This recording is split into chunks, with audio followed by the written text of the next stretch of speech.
Hello, I'm talking about books again today. The other books that are my favourites, first of all, this is quite a modern one. This is The New Forest by Colin Tubbs, and that really does tell you in great detail all about the forest. He studied it and loved the forest, and he knew a lot about it.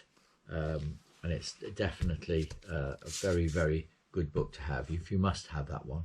If you want to know more about the Verdras, I mean, I was a Verdra for 8 years, and this book here is the best book for the history of the Verdras. It's Verdras of the New Forest by Anthony Passmore.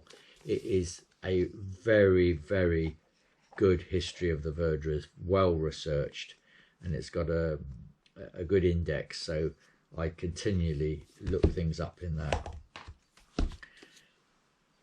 The other practical book, strangely, I won't say strangely enough, is an old one by the Forestry Commission, and it's just Explore the New Forest.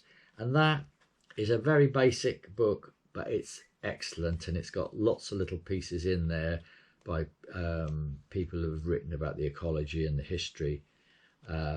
And it's a nice little book, and I'm sure you can still get these in second-hand bookshops. Well worth getting that, and it's got some maps in as well. The other older book, which I find very interesting, and that's 35 Years in the New Forest by Gerald Lascelles, and he was a deputy surveyor.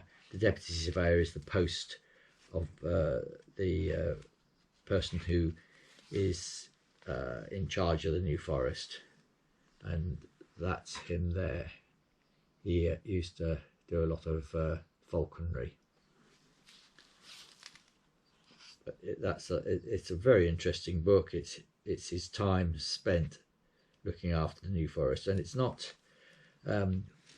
It's interesting from my point of view because he was the one that said commercial forestry in the New Forest is really impossible after the 1877 Act, but they carried on doing it anyway, and carried on damaging the forest with forestry operations. But anyway, it's a very good book to read. Well, that's all for today. Goodbye.